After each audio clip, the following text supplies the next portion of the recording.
Hello, good morning, students. So today we see a new topic, that is our unit number 4, partial differentiation. So let me share my screen.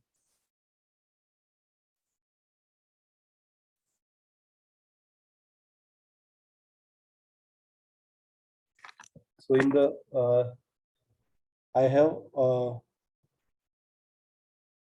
have sent one video lecture, that is the Rolle's theorem, which is the mean value theorem.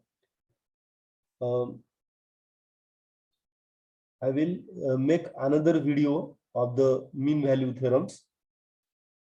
So here in today's lecture, we have to see here function of two variables. In this topic, partial differentiation, first we see what is meant by function of two variables, and we have to study here the concepts which are related with the function of two variables.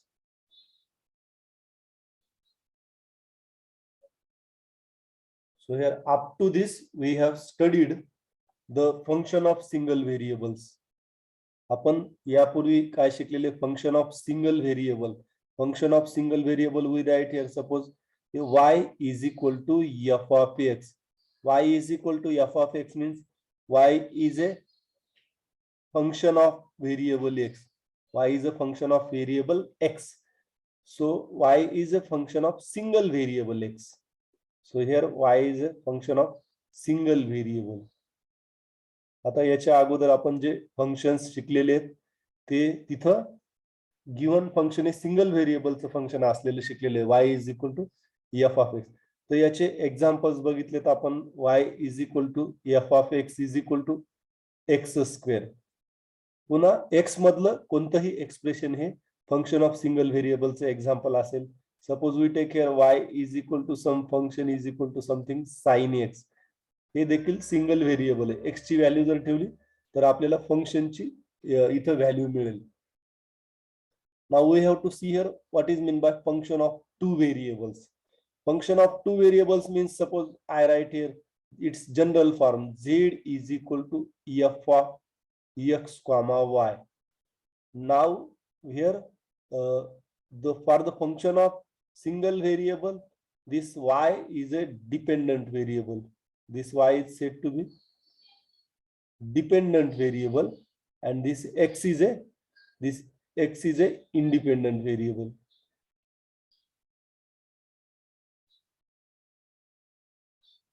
This x is a independent variable.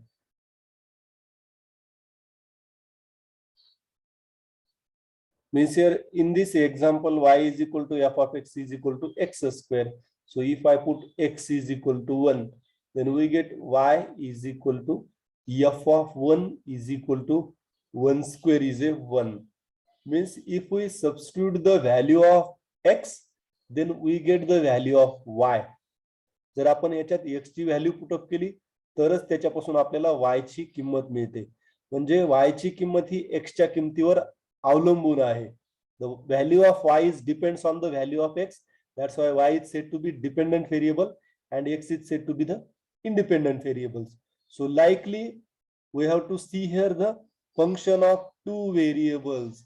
Now this is the general notation of function of two variables. Z is equal to f of x comma y. So when I write f of x comma y, it means f is a function of two variables x and y. Now here dependent variable is a z. So this z is now dependent variable, and now here independent variables are two. So here both x and y are the independent variables. So this is a function of two variables, and up to this we have studied the function of single variables. Now here example of function of two variables I write here. So z is equal to x square plus y square. Z is equal to x square plus y square. This is an example of function of two variables. This is an example of function of two variables. now here we have to put here x is equal to 1. If we substitute x is equal to 1, y is equal to 1, then we get the value of z. So if our x is equal to 1, y is equal to 1, we get z is equal to 1 square plus 1 square, that is 2. So we have to substitute here the pair of values x comma y. X is equal to, that is we substitute 1 comma 1. आता इथं x आणि y च्या मिळून आपल्याला किमती ठेवाव्या लागतील. म्हणजे ऑर्डर पेअर्स x आणि y ची व्हॅल्यू जर याच्यात पुटअप केली तरच z ची व्हॅल्यू मिळेल. म्हणजे इथं z हे डिपेंडंट व्हेरिएबल आहे आणि xy हे इंडिपेंडंट व्हेरिएबल आहे. हे एक एक्झाम्पल झालं या फंक्शन ऑफ टू व्हेरिएबलचं, z is equal to x square plus y square. पुन्हा अजून एखादं एक्झाम्पल बघता येईल आपल्याला function of, this is one example.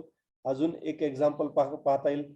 We have z is equal to square root of 1 minus x square minus y square. So this is another example of function of two variables. Function of two variables म्हणजे जसं आधी single variable एकाच व्हेरिएबलचं function होतं, इथं दोन व्हेरिएबलचं function असेल. आणि function of to व्हेरिएबलचे आपल्याला काही इथं कन्सेप्ट बघायचे आहेत. फंक्शन ऑफ टू व्हेरिएबलचे काही इथं कन्सेप्ट बघायचे आहेत आपल्याला, जे की फंक्शन ऑफ सिंगल व्हेरिएबल साठी बघितले. Now here we see here what is domain of the function. जसं की आपण फंक्शन ऑफ सिंगल व्हेरिएबल मध्ये डोमेन बघितलं, तसंच इथं आपल्याला डोमेन बघायचंय. We have to see here what is mean by domain of function of two variables.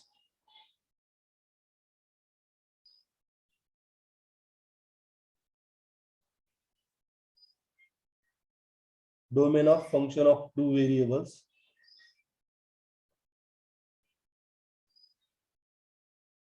So domain of function of two variables means, आता इथं आपल्याला दोन व्हेरिएबलचं फंक्शन असल्यामुळं दोन्ही व्हेरिएबलच्या किमती जर आपण पुटअप केल्या तरच आपल्याला डिपेंडंट व्हेरिएबलची किंमत मिळेल.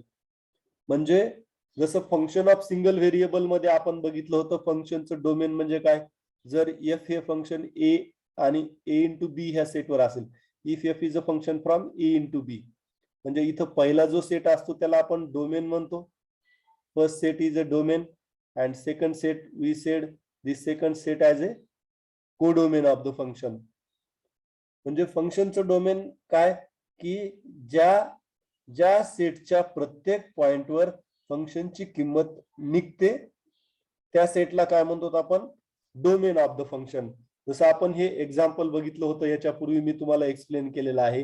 F of x is equal to x square, म्हणजे ज्या एक्सच्या किमतीवर फंक्शनची किंमत निघते त्या सगळ्या पॉइंटचा सेट किंवा सगळ्या नंबरच्या सेटला काय म्हणायचं, domain of the function.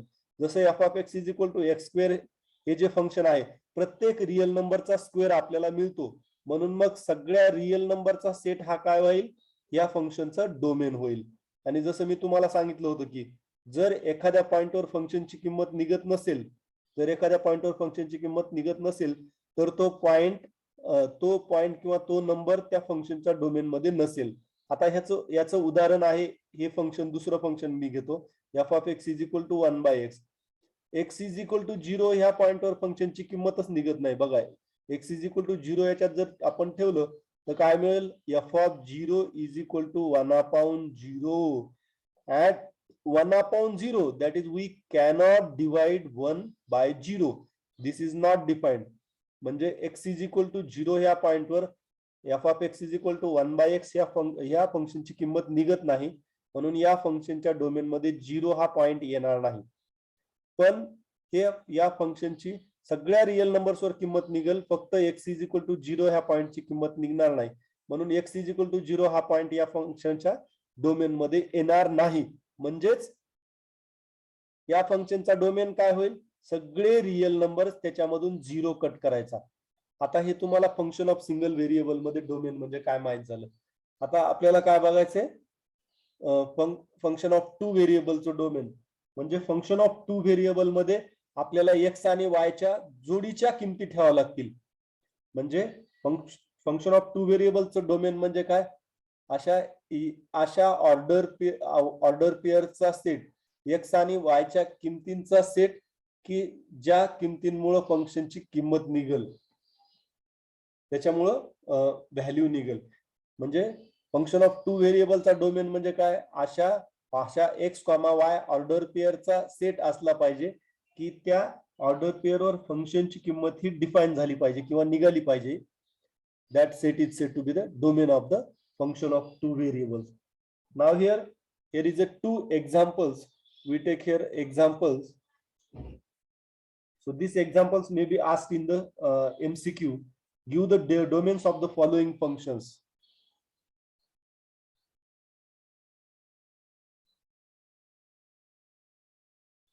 Give the domain.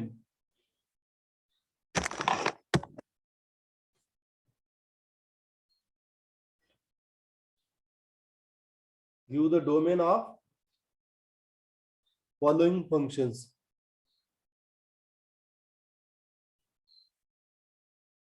Give the domain of following functions. बघा आता आपण डायरेक्टली आपल्याला एकदम एमसीक्यू नुसार घेता येणार नाही. आपण जर डायरेक्ट इथं एमसीक्यू घेतले तर त्याचे आपल्याला नेमके कन्सेप्टच समजणार नाही. त्यामुळे अगोदर आता हा पार्शियल डिफरन्शिएशन याच्यामध्ये जेवढा पॉइंट आहे त्याच्यामध्ये जितकं आवश्यक आहे तेवढे मी पॉइंट अगोदर थोडंसं समजून सांगेल आणि मग नंतर याच्यावरचे एमसीक्यू घेईल. आणि अगोदर झालेला सिलेबस जो आहे त्याच्यावरचे एमसीक्यू पण मी डिस्कस करणार आहे, लवकरच डिस्कस करणार आहे. तर आता आपल्याला डायरेक्ट एमसीक्यू कडे नाही जाता येणार, इथे एकदम व्यवस्थित घेणार आहे. Now here we have to see here domains of the following function. इथं पहिलं एक्झाम्पल आहे, here first example F of X comma Y. आता इथं फंक्शन ऑफ टू व्हेरिएबल्स असं डिफाईन केलेलं आहे, F of X comma Y is equal to 1 divided by into bracket log of x plus log of y. So this function we have given. आता हे function दिलेले आहे आपल्याला f of x, y. हे दोन this is a function of two variables, x आणि y ह्या दोन व्हेरिएबलचं फंक्शन आहे. तर याचा डोमेन आपल्याला बघायचा आहे. म्हणजे x आणि y या ऑर्डर पेअरचा सेट. आपल्याला ह्या फंक्शनचा डोमेन म्हणजे अशा ऑर्डर पेअरचा सेट. ऑर्डर पेअर कशामुळे लागतील, कारण हे दोन व्हेरिएबलचं फंक्शन आहे. या फंक्शनचा डोमेन म्हणजे अशा ऑर्डर पेअरचा सेट की त्या सेटच्या प्रत्येक पॉइंटवर ह्या फंक्शनच्या किमती निघतील. आता लॉग फंक्शन हे लॉग ऑफ एक्स आणि लॉग ऑफ वाय आहे. तर लॉग फंक्शन जे आहे ते पॉझिटिव्ह व्हॅल्यू साठी डिफाईन होते. जर एक्स इज ग्रेटर दॅन 0 असेल तरच लॉग ऑफ एक्स ची किंमत निघते. फक्त एक्सच्या पॉझिटिव्ह व्हॅल्यू साठीच लॉग ची किंमत निघते. म्हणजे एक्स पॉझिटिव्ह असेल तर लॉग ऑफ एक्स ची किंमत आपल्याला मिळते. तसंच आता वाय पण पॉझिटिव्ह असेल तर लॉग ऑफ वाय ची किंमत मिळते आपल्याला.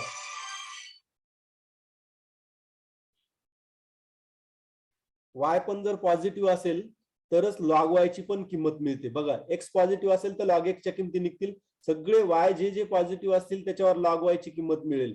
म्हणून मग इथं हे function F of x Y कसं डिफाईन केलेले, 1 divided by log x plus log Y.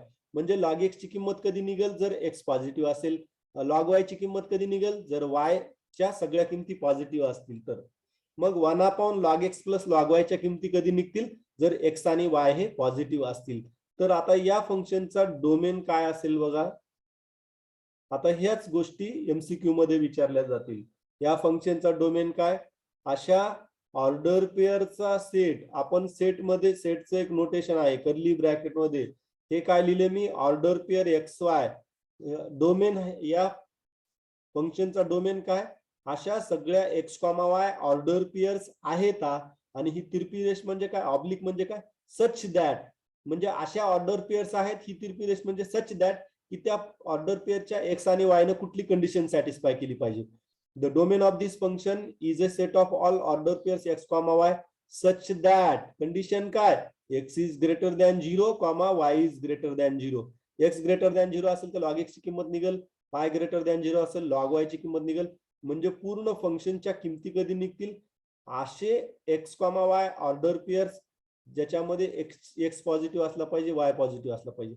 हा या फंक्शनचा डोमेन झाला. आता सिमिलरली याच्यासारखंच एक दुसरं फंक्शनचं एक्झाम्पल आहे ज्याचा आपल्याला डोमेन काढायचा आहे. I write here this number 2. Here the function is a f of x comma y. F of x comma y is equal to log of x plus y. आता इथं याच्यासारखंच कोणतंही फंक्शन लॉग फंक्शन कधी define होईल जर त्याच्यातलं हे x हे positive असेल तर. पण लॉग ऑफ x च्या ऐवजी इथं x प्लस वाय आहे म्हणजे दोघांची मिळून बेरीज पॉझिटिव्ह असेल तरच ह्या log of x plus y ची व्हॅल्यू डिफाईन होईल. म्हणजे x प्लस वाय दोन्ही पॉझिटिव्ह असेल तरच आपल्याला log of x plus y ची व्हॅल्यू डिफाईन होईल. Therefore, domain of this function is या फंक्शनचा डोमेन काय असेल? So domain of this function is a set of all order pairs x, y such that. तर या अशा ऑर्डर पेअरचा सेट की म्हणजे याच्यामध्ये अशा x आणि y च्या पेअर ऑफ व्हॅल्यूज असतील ज्याच्यामध्ये x आणि y ची व्हॅल्यू मिळून किती असली पाहिजे? पॉझिटिव्ह असली पाहिजे. So this is the domain of this function. So this is sufficient about the domain of the function. So now we have to see here limit of function of two variables. आता हे जे concept आहेत actual आपल्याला याच्यामध्ये partial differentiation बघायचं आहे. जसं आपण डेरिव्हेटिव्ह घेतलेत फंक्शन ऑफ सिंगल व्हेरिएबलचे तसे इथं आपल्याला पार्शियल डेरिव्हेटिव्ह घ्यायचे. म्हणजे जर फंक्शन ऑफ टू व्हेरिएबल्स असेल तर त्याचा पार्शियल डेरिव्हेटिव्ह निघतो आणि ते पार्शियल डेरिव्हेटिव्ह काढण्याच्या प्रोसेसला पार्शियल डिफरन्शिएशन म्हणतो. आपल्याला ते डिटेलमध्ये बघायचं आहे. तर हे कन्सेप्ट आपण थोडक्यामध्ये पाहणार आहेत काही function of two variables. Now we have to see here limit of function of two variables.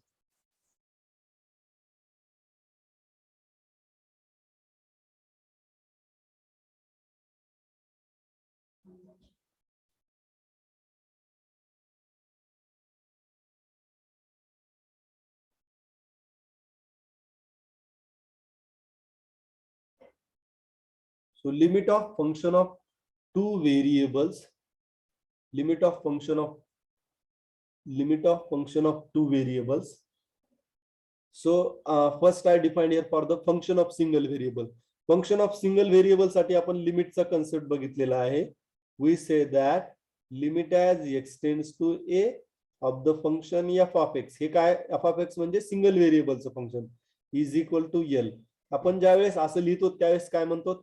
As x tends to a म्हणजे x च्या किमती a च्या जवळपास अप्रोच होत असतील. a हा इथं कॉन्स्टंट असतो, फिक्स व्हॅल्यू असते त्याची आणि x हा व्हेरिएबल असतो म्हणजे x च्या व्हॅल्यू चेंज होतात. As the values of x approaches nearer and nearer to a, then limit of the function is equal to this real number l. l हा कोणताही रियल नंबर असेल. So this is a concept of the limit of function of single variable. आणि function of two variables मध्ये काय concept असेल? आता इथं दोन व्हेरिएबल्स आहेत आता म्हणजे हे दोन फंक्शनचं व्हेरिएबल असेल. तसं फंक्शन ऑफ टू व्हेरिएबल्स मध्ये काय म्हणणार आपण? f of x comma y. This is a function of two variables. And here as x comma y tends to xy tends to ab. So I write here limit as x comma y tends to a comma b. म्हणजे order pair xy ची किंमत approaches to a comma b. I write here this. Here I write limit as x comma y tends to a comma b, and here function of two variables is a f of x comma y which is equal to l. Order pair xy tends to ab म्हणजे काय असेल? x tends to a आणि y tends to b असा असेल. So we say that the as order pair x comma y tends to order pair a comma b, then limit of f of xy is equal to this real number l. This is the concept of limit of function of two variables. आता हे concept आपण short मध्ये बघितल्यावर नंतर आपल्याला याचे MCQ discuss करता येतील. Then now we have to see here important concept, that is what is mean by continuity of function of two variables? What is mean by continuity of function of two variables?